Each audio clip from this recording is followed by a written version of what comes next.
2024 में बैंकरप्ट होने के बाद ये अनिल अंबानी का सबसे बड़ा कमबैक है। 1 अक्टूबर 2024 को अनिल अंबानी ने अपनी एक न्यू कंपनी को लॉन्च किया, रिलायंस एंटरप्राइजेस।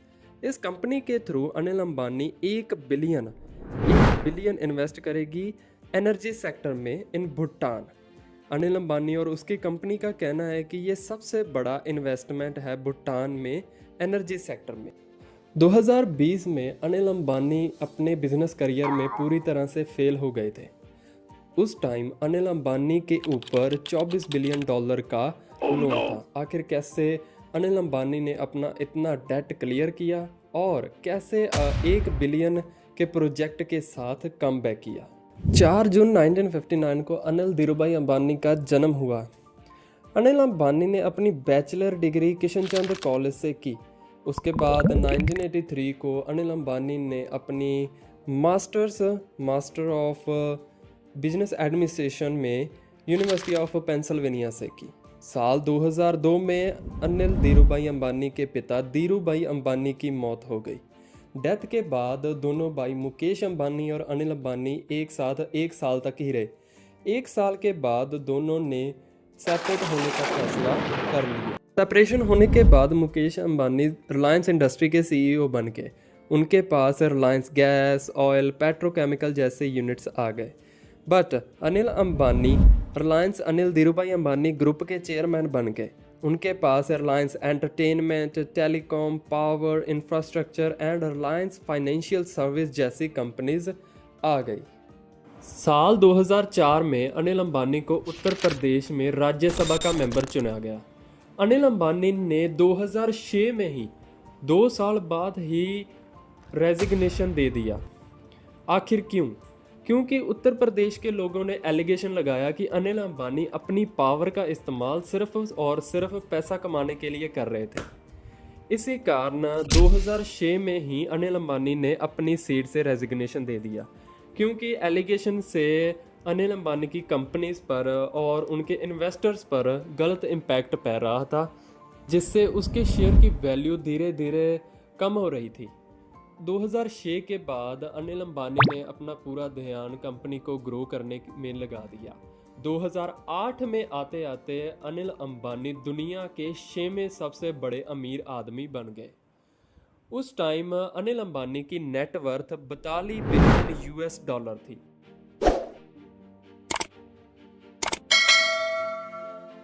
अनिल अंबानी ने अपनी कंपनी को ग्रो और एक्सपैंड करने के लिए बहुत सारे प्लान बनाए। साल 2008 से पहले अनिल अंबानी ने अपनी एक कंपनी फाइनेंशियल सर्विस के कैपिटल को 70,000 से अधिक बूस्ट कर दिया था। उस टाइम पर अनिल अंबानी ने पूरे कॉन्फिडेंस से कहा कि रिलायंस फाइनेंशियल सर्विस इंडिया का तीसरा सबसे बड़ा फाइनेंशियल सर्विस इंस्टीट्यूट है। अनिल अंबानी ने अपने कैपिटल को ही बूस्ट नहीं किया। अनिल अंबानी ने अपनी एक कंपनी रिलायंस पावर के आईपीओ लोगों को ऑफर कर दिए। उस टाइम अनिल अंबानी और उसकी कंपनी की रेपुटेशन बहुत बढ़िया थी। लोगों ने इन्वेस्टमेंट शुरू कर दी। इन्वेस्टमेंट के थ्रू अनिल अंबानी ने बहुत सारा फंड इंक्रीज कर लिया था। उस फंड को अनिल अंबानी ने अपनी सभी कंपनीज में लगा दिया, जिससे उसकी कंपनी एक्सपैंड और ग्रो हो सके। अचानक 2008 में फाइनेंशियल क्राइसिस हो गए। उस time Indian share market totally crash हो गई थी, बट अनिल अंबानी उस टाइम भी नहीं रुके।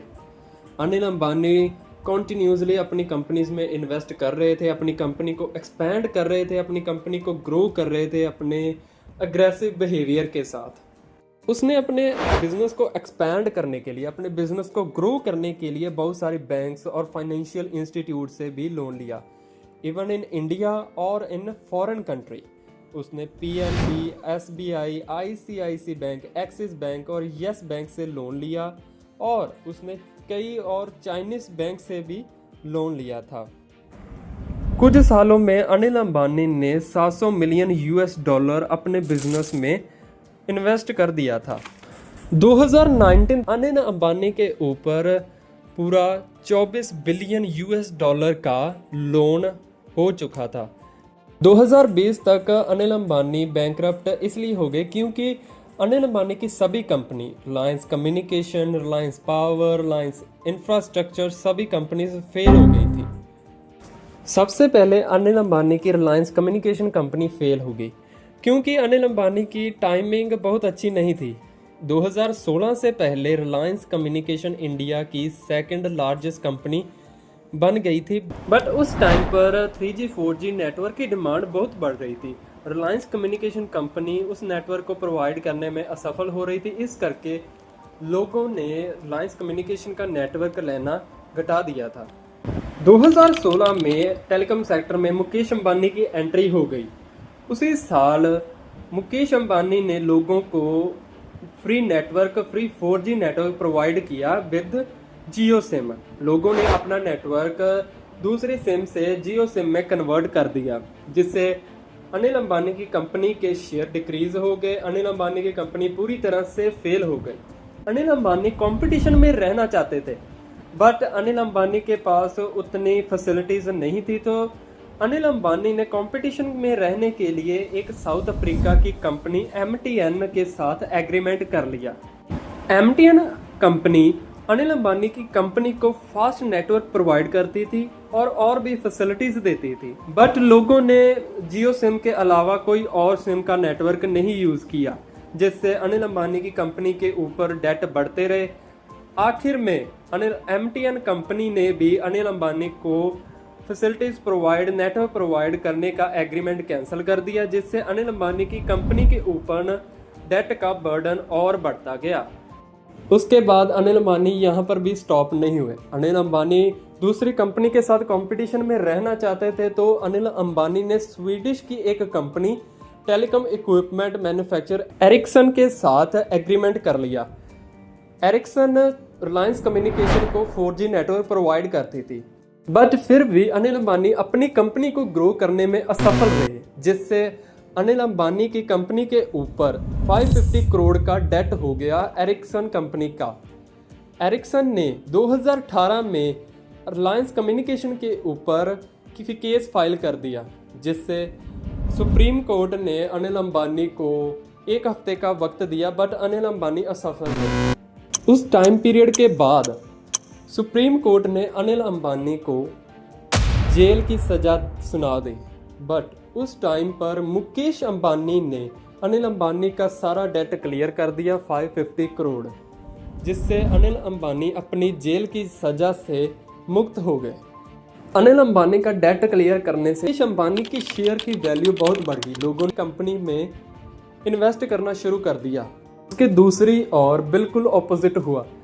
अनिल अंबानी के कंपनी के शेयर IPO की वैल्यू 11,500 से डिक्रीज होकर 1,700 करोड़ हो गई, जिससे रिलायंस पावर के ऊपर और डेट इंक्रीज होता रहा और कंपनी पूरी तरह से फेल हो गई। उसके बाद अनिल अंबानी की बाकी कंपनी भी अपना प्रोजेक्ट कंप्लीट करने में असफल हो रही थी। अनिल धीरूभाई अंबानी ग्रुप के सभी प्रोजेक्ट कैंसिल हो गए। फरवरी 2020 में अगले साल यूके की कोर्ट में अनिल अंबानी को बैंकरप्ट घोषित कर दिया।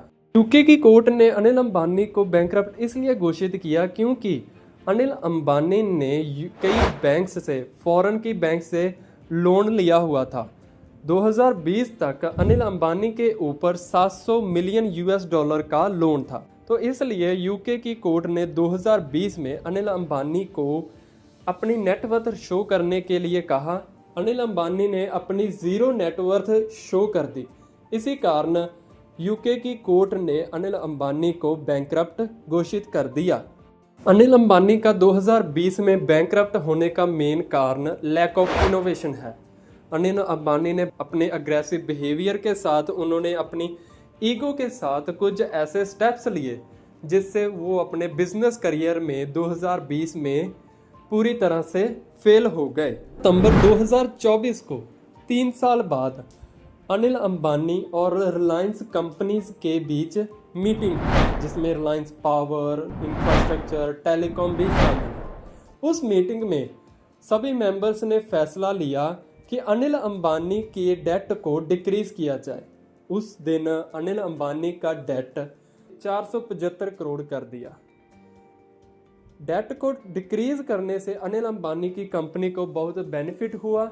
इन्वेस्टर्स ने इन्वेस्ट करना शुरू कर दिया, जिससे अनिल अंबानी के शेयर की वैल्यू बढ़ गई। कुछ दिनों बाद 1 अक्टूबर 2024 को अनिल अंबानी ने अपनी एक न्यू कंपनी को लॉन्च किया, रिलायंस एंटरप्राइजेस। उस कंपनी के थ्रू अनिल अंबानी भूटान में एनर्जी सेक्टर में 1 बिलियन इन्वेस्ट करेंगे। स्टार्टिंग में अनिल अंबानी 1.2 गीगावाट का सोलर और हाइड्रो पावर का प्रोजेक्ट स्टार्ट करेंगे, जिसमें अराउंड 1 बिलियन यूएस डॉलर का इन्वेस्टमेंट होगा। डेट क्लियर होने के बाद अनिल अंबानी का ये सबसे बड़ा कमबैक है और ये सबसे बड़ा प्रोजेक्ट है। इस प्रोजेक्ट में अनिल अंबानी की बाकी company Reliance power, Reliance infrastructure, telecom भी इस प्रोजेक्ट में सपोर्ट कर रही हैं। रिलायंस एंटरप्राइजेस इस प्रोजेक्ट में भूटान के sovereign commercial and investment arm and drug holding investment LTD company भी पार्टनर है।